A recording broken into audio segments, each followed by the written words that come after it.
আসসালামু আলাইকুম রহমতুল্লাহি ওয়া বারাকাতুহু। প্রিয় দর্শক, অজানা শিক্ষা ইউটিউব চ্যানেলের পক্ষ থেকে আপনাদেরকে জানাচ্ছি অসংখ্য মোবারকবাদ।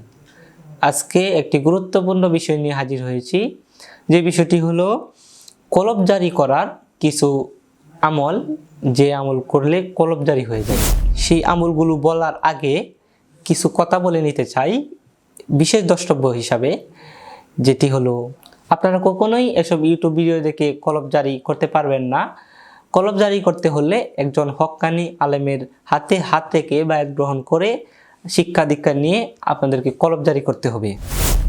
কিন্তু আজকে কিছু বিষয় আমল নিয়ে আপনাদের সামনে আলোচনা করব, যে আমলগুলো করলে আপনার আত্মা, আপনার কলব শুদ্ধি হতে শুরু করবে।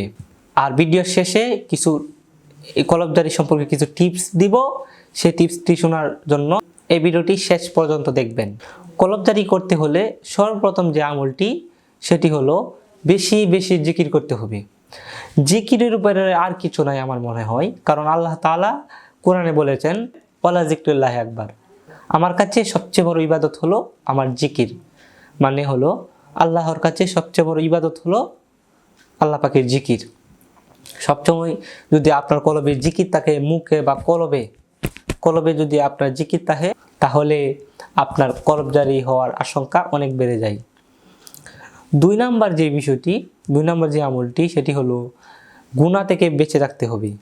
গুনাহ যেরকম অহংকার, মিথ্যা, ক্রিয়া, ক্রোধ ইত্যাদি ইত্যাদি, রাগ ইত্যাদি যত গুনাহ রয়েছে, সেগুলো থেকে বেঁচে থাকতে হবে। কলবের যে রোগগুলো রয়েছে, কলবের ভিতরে আমরা যে রোগগুলোকে লালন করি, সেই রোগগুলোকে বর্জিত করতে হবে। রোগগুলো কি কি? যেমন অহংকার, ক্রিয়া, রাগ, হিংসা, বিদ্বেষ, এগুলোকে আমাদের বঞ্চিত করতে হবে। এগুলো কীভাবে বঞ্চিত করবেন, কি আমল করে বঞ্চিত করবেন, কোথা থেকে বঞ্চিত করবেন, এগুলো সব কিছু জেনে নেবেন একজন হক্কানি আলেমের কাছ থেকে।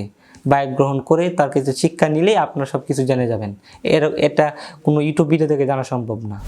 আর ভিডিওর প্রথমে যা বলেছিলাম, কিছু টিপস রয়েছে কলবজারি সম্পর্কে।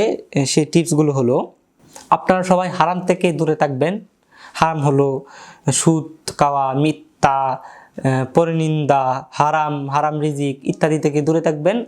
অবশ্যই আল্লাহ তাআলা আপনার কলবে নূর দিবেন এবং সুন্নাহ অনুযায়ী আমল করবেন। রাসূল সাল্লাল্লাহু আলাইহি সাল্লামের সুন্নত অনুযায়ী আমল করবেন, সুন্নত অনুযায়ী নিজেকে লালিত করবেন। তাহলে আল্লাহ তাআলা আপনার উপর থেকে শুরু করে ভিতর পর্যন্ত আল্লাহ নূরময় করে দিবেন। 3 নম্বর টিপস হলো বেশি বেশি নফল ইবাদত করবেন। নফল ইবাদত সেটি করবেন। নফল ইবাদত অনেক গুরুত্বপূর্ণ একটি ইবাদত। নফল ইবাদত ফরজের ঘাটতি পূরণ করে। 3 নম্বর যে টিপসটি, সেটি হলো বেশি বেশি নফল ইবাদত করবেন। নফল ইবাদত একটি গুরুত্বপূর্ণ একটি ইবাদত। কেন বললাম? কারণ নফল ইবাদত ফরজের ঘাটতি পূরণ করে। নফল ইবাদত আল্লাহর নৈকট্য পাওয়ার একটি গুরুত্বপূর্ণ একটি ইবাদত। এজন্য বেশি বেশি নফল ইবাদত করবেন। আর আমার কথা আপনাদের যদি বুঝতে অসুবিধা হয়, তাহলে আপনারা কমেন্ট বক্সে বলতে পারেন। আমার এই কথাটাকে আরও ইনক্রিজ করার চেষ্টা করব। আজকের ভিডিও এতটুকুই ছিল। দেখা হবে অন্য কোনো বিষয় নিয়ে, অন্য কোনো ভিডিওতে আপনাদের সামনে হাজির হব।